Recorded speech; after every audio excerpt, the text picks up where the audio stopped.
Welcome back to Tiny Grimes Games. Today I'm here with Bradley from Free Range Games, and he has graciously allowed us to see a sneak peek of one of the most exciting projects on Kickstarter right now, Labyrinth. You've no doubt seen the amazing graphics and the cool sounding gameplay. Well, now you get a sneak peek to see what gameplay is actually like. And Bradley, what we're seeing here today is not the full experience, right? This is just a little bit of what we have to look forward to. Yeah, this is just one slice. We got one encounter for you that's going to be three heroes trying to beat a boss named Fireheart, but it'd just be like one part of a single raid. All right, and so let's get into that real quick. So, what do you mean by one part of a single raid? So how exactly is this game functioning? I made my deck. I'm ready to go kick some monsters' butts. How does this work? So you put together a party of three heroes. Each of those heroes has their own deck that you've built beforehand, and then you choose to go on a raid. You'll be picking. You'll be matched with another player, and the goal is to beat their entire dungeon to get as much loot from their dungeon as possible. But that dungeon consists of multiple fights, and like a typical, you've played the game for a while and you're being matched with players of equal skill. You're going to be fighting three fights to beat their dungeon. So it'd be three battles, three encounters, we call them, in succession. And so this would just be one of those encounters. Okay. So I'm actually not building one deck. I'm building three decks. You're building three decks. Ooh, that is exciting. So before we start here, Bradley, I just have to ask you this question. How does it feel to finally bring your pride and joy into the world? It's almost like giving birth to a child, isn't it? Well, I've never given birth to a child, so I can't really attest to that. But it is awesome. I mean, this is really kind of why myself and all the other guys I'm working with here at Free Range, why we got into games. And this is to make the kind of game that we actually want to play. And really, it was a matter of, we wanted to play this game that didn't exist. It was a game that it's a CCG that belongs on a PC.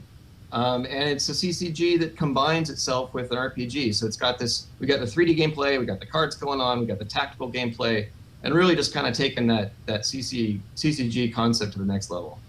Gotcha. All right, well, let's take a look at the gameplay. I've got a lot more questions, but I really want to see how this thing works. I've been dying to see this game in action. So it looks like we're going to have Corrigan. What kind of class is this guy?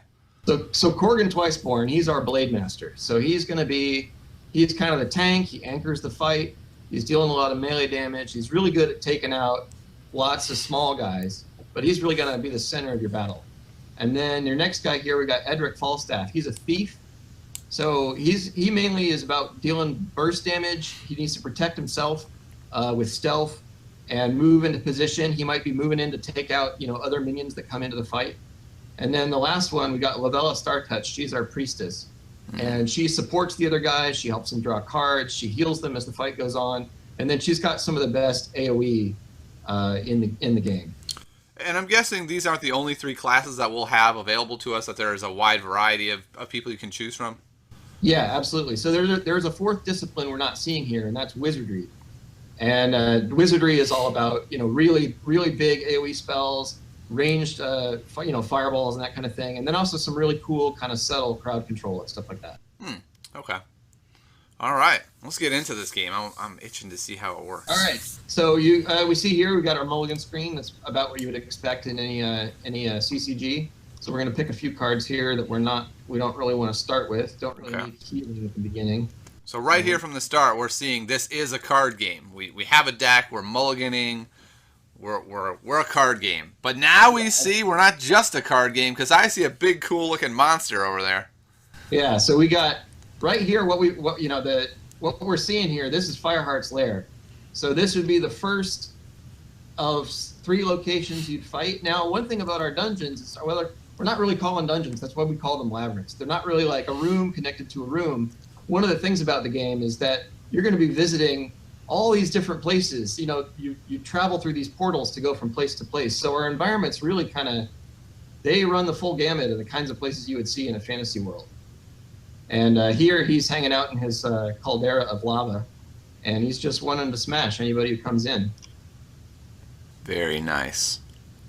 So I can only assume that once I beat this Fireheart guy, I get like 100 million credits or something. Is that how it works? No, not 100 million. Oh, come on. He looks so mean. How could I ever beat him? So looking at him, it looks like he has probably 45 hit points going on over there on the right. Okay. Your other guys have 16, 14, and 21. Is that correct? Yes. So we got hit points. Then we've also every character's got armor, or all the heroes and bosses, I should say, have armor. Okay. Not all of them.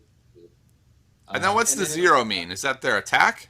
That's the 0 is actually their timer. Timer? What? Whoa. What do you mean timer? Timer. Oh yes. So before I get into timer, actually, I really quickly want to say one thing about this is everything here is a work in progress. So I kind of need to add the disclaimer that some of the things you're seeing in the interface, the art for the interface itself, there's a lot of missing. There's some missing card art and things like that. It's all a work in progress, and the balance for the game is something too that we're working on. Gotcha.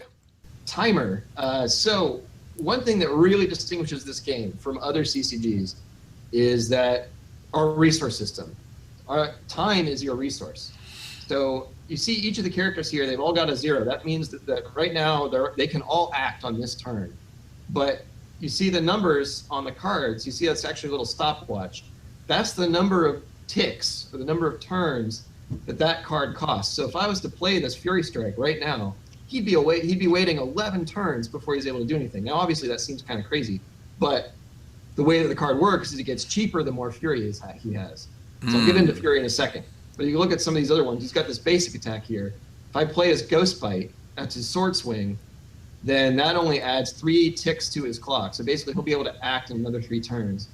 And you can see up at the top here as I mouse over these that you got all the portraits. That's all the characters. That's basically the queue that the characters will be acting in, the order that they'll be acting in. So you can see my 3 heroes are currently all green. That means that they can act right now.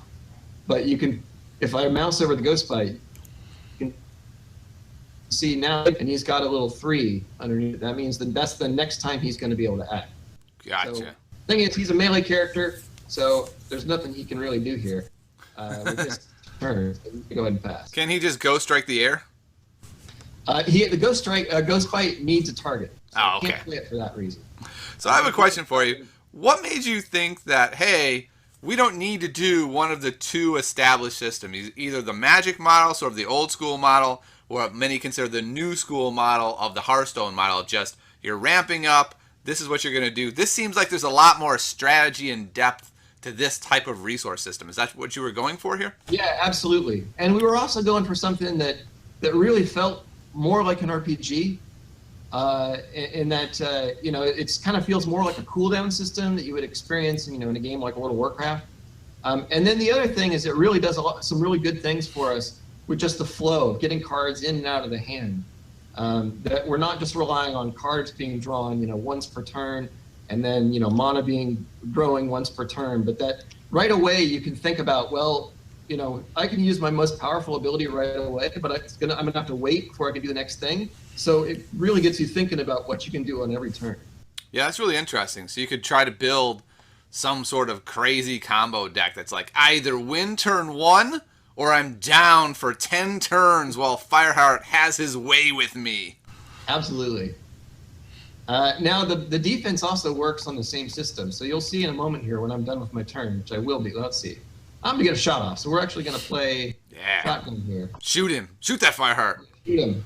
So in a moment here, it'll come up. Now shotgun, I get a choice here. I could discard a card and deal damage to multiple guys, but there's no multiple guys. So I'm gonna go ahead and shoot just the one target. Gotcha. I really like cards with multiple effects. I feel like they add another level of strategy to games. Is that something that you guys are implementing quite a bit? Yeah. Let's get in here. Now, Lavella, she's going to use Fill with Zeal. And this is actually, speaking of block here, so this actually will reduce the Blade Master's clock by 1. So he'll act a little bit faster now.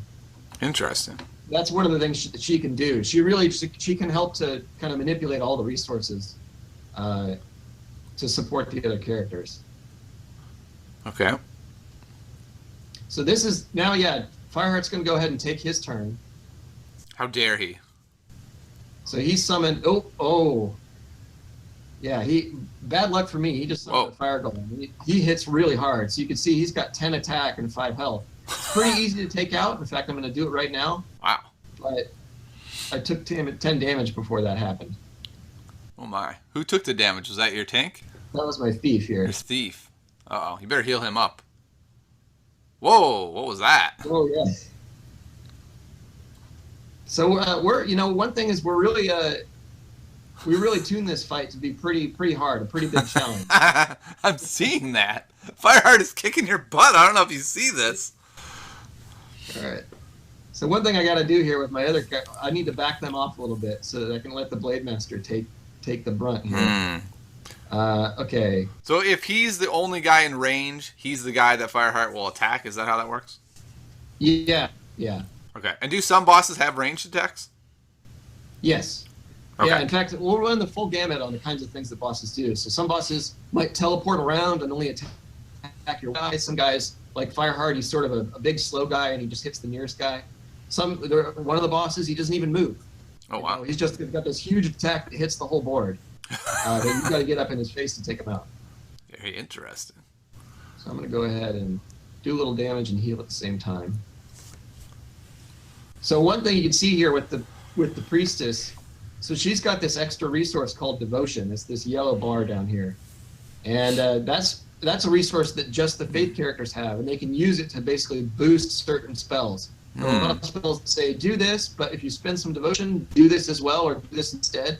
And that's kind of one of her things. She's got this finite resource that she starts the battle with, and she chooses to spend it to, when it really matters most. Gotcha. And so that's the opposite of the tank who's gaining fury. She's losing her devotion? Yes, exactly. Okay. So the tank, he gains fury as he takes damage. All right. First, I'm going to set up a little dodge here. And then, let's see. All right. So while we're playing this, I have probably the most important question that everyone wants to know. Is this game free to play? Every game is supposedly free to play. How free to play or not free to play is your game going to be? This game is really free to play. In that, when you start the game, you'll get a few heroes for free. You'll get the cards that go in those heroes' basic decks for free. And as you play the game, you'll be earning stardust that you'll be able to spend to get more cards. All the cards are available. There's nothing locked behind a paywall. It's just a matter of playing the game, having fun, and earning the stuff, growing your collection over time.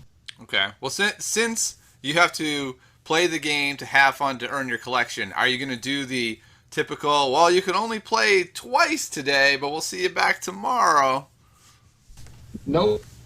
We don't have any plans for getting how much you can play over time. Ooh. Now, the one caveat I have to say is as we're tuning the raids, we may find that we need to add a little bit of a cost for you to raid another guy again, for instance. Like if you were beaten by a guy and you're like, I want to take my revenge and get in there and beat him, that might have a little bit of a cost. But other than that, we don't really have any plans. If you want to play the game for 10 hours straight, we love you. Okay, are you guys planning to have alternate revenue streams with like cool new looks that you can give people? Like for instance, I kind of want my tank to have like a cool mask on or maybe a Santa hat. Is that in my future? That may be in the future with a future expansion. It's not part of our core release plans, but one of the things that obviously, yeah, like you're saying, having new skins for the character. In our Kickstarter campaign, we have one of the rewards that we're offering, actually a couple of rewards that we're offering are unique skins. So we are planning on doing that. We're not going to do a whole lot of it at the very beginning, but because we'd rather, spend the resources to build a whole new character, a whole new card with new gameplay that goes with it. But we understand that that's something that people are really going to want. So we are planning on doing that. Okay, well, that sounds good. Always a question of how are you going to spend the resources? I'm assuming that you guys don't have 70 people working on this project? No, we got a team of about 20 people right now. It's actually a pretty big team. Interesting. Yeah. Speaking of free-to-play and how much the game's going to cost, how much do you guys envision packs costing? Packs are going to cost about $1.50 each. Okay. Again, this is something that it might change as we move forward, but we're planning on that being the price. Okay, so about $1.50 each, and getting what, 8 to 10 cards, one really high rarity card kind of situation? It'll be $1.50 for 5 cards. Okay. One of those is guaranteed to be rare. So, getting away from important questions, I've noticed, Bradley, we're almost dead.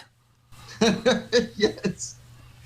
We've tuned this fight to be pretty hard, and I got hit with a couple hard-hitting things, like right in a row. So I'm going into damage control here. Okay. I mean, are you sure I just haven't distracted you too much? You're okay. Well, there's a bit of that. I think if I was putting all my juices into the best play. Ooh, we got cripple here. This might do it. Oh, nice. All right. So let's talk a little bit about Fury. So the Blade Master, he's a warfare character.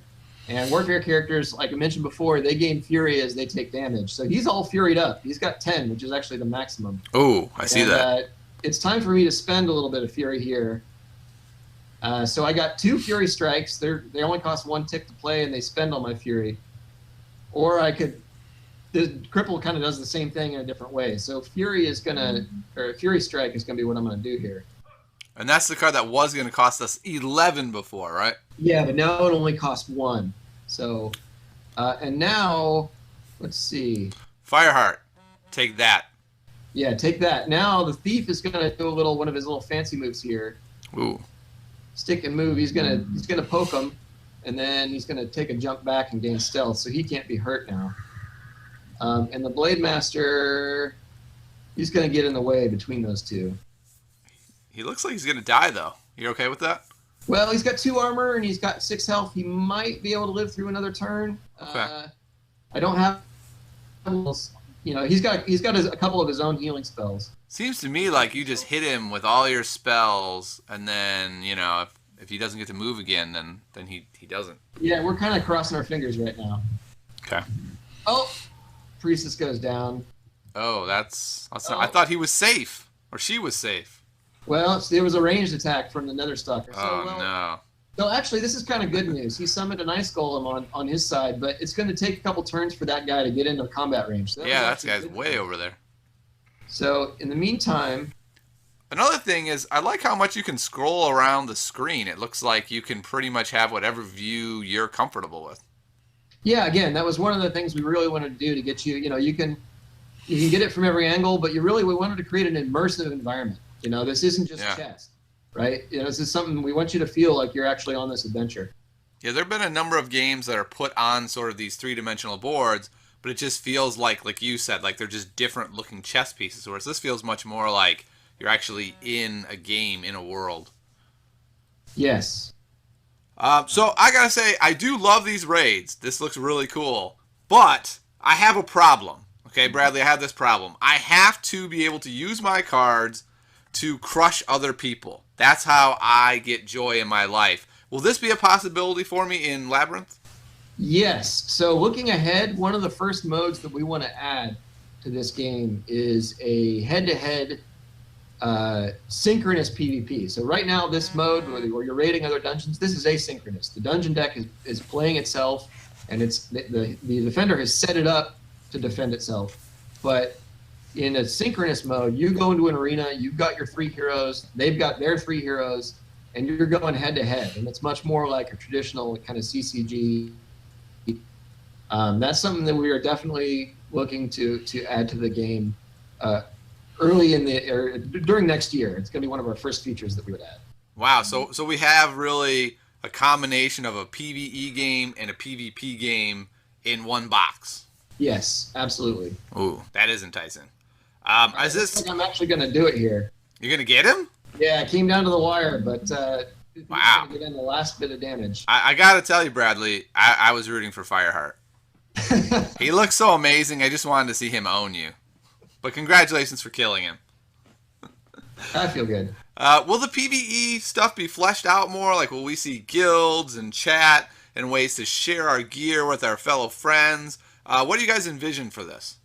We've got all kinds of things that we want to add to the game as we expand to it. So everything that you mentioned, that's on the list of stuff that we want to do. We want guilds where you're teaming up with your friends. You've got collective defense. You've got a dungeon that you've all contributed to, and you're all collectively defending. Oh. Go ahead. That sounds really interesting. So there's going to be not just an individual guild, but maybe an individual dungeon, but a guild dungeon as well? Yeah. And then with like guild on guild raids, you know, so you have two Ooh. guilds that go up head to head against each other. Wow, that sounds great. Um, so we've defeated Fireheart, and I'm really happy about that. But I have one more question for you. It seems like you guys have a bunch of partners now. So you're working with Stoneblade, the creator of Soulforge, and you're now partnered with Skybound. What are these partners adding to you guys, and what are they adding for us, the consumer? Why should we be so excited to see you guys partnering up with such experienced people? Well, one of the things is, you know, we met the guys at Stoneblade about a year ago and just found there was a really natural partnership. They had so much experience, you know, even before just Soulforge and then Ascension before that. They got a lot of experience making these kind of games. So it was a really good fit for us, you know, to really leverage that and make the game as absolutely as fun as possible.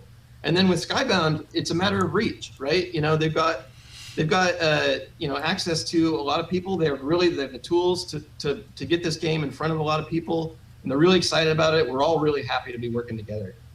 Gotcha. So, I mean, that's good news for us as well, right? Like, if a big company like Skybound sees this game and says, we want to work with you, that's really exciting. Yeah, they were pumped. I mean, I think the phrase was, they're like, this is a game that has to exist, you know? Nice. So they're all a bunch of big nerds there, too. They played a lot of D&D, and they played Magic, you know, as they're growing up, and they really wanted to see something that combines those two ideas. So, if this were the full game, we've defeated Fireheart, what would happen next for us? Okay, so what you'd see here, where you'd get a victory screen where it come up, you'd get the loot from this particular fight, and you'd have the option. Do you want to go deeper into the Labyrinth, or do you want to retire with the loot that you've gotten so far? Well, I took kind of a pounding in that fight. You know, I lost the Priestess. My last two guys, they're down to 2 and 5 health. It'd probably be a bad idea for me to go any deeper in this case. Now, if I chose to do that, I'd get healed a little bit. I get to rest my party up and then immediately go into the next fight. But it's probably still not a very good idea to go in with a bunch of guys that only have like a 1/3 health. So, But Bradley, you have cojones of steel, so you would do it, wouldn't you? You would keep going. You never know. You never know. The next fight, it might be a guy made of tissue paper. Wow, that's amazing. I can't wait to fight that guy.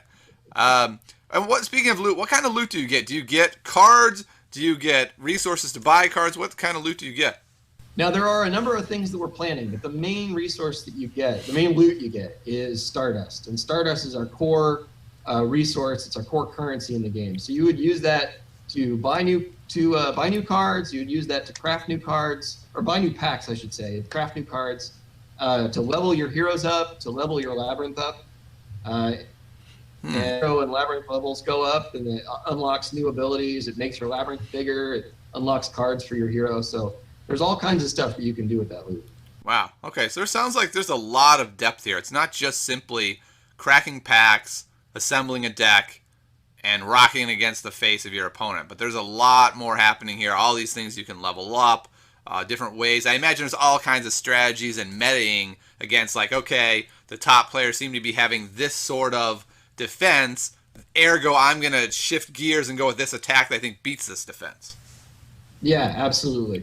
Yeah, it's really important that we want to have, you know, a robust metagame and that you make those kind of choices.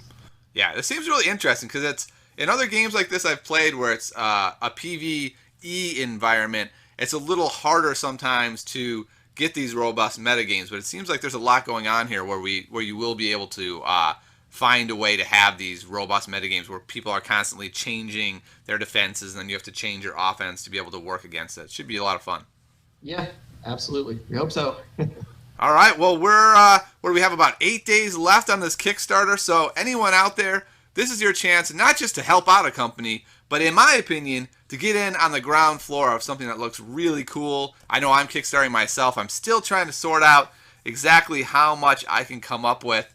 But so hopefully you'll find that this is something you want to support because I want to see you playing against me in Labyrinth, and I want to go in your Labyrinth, and I want to take all your loot, people out there.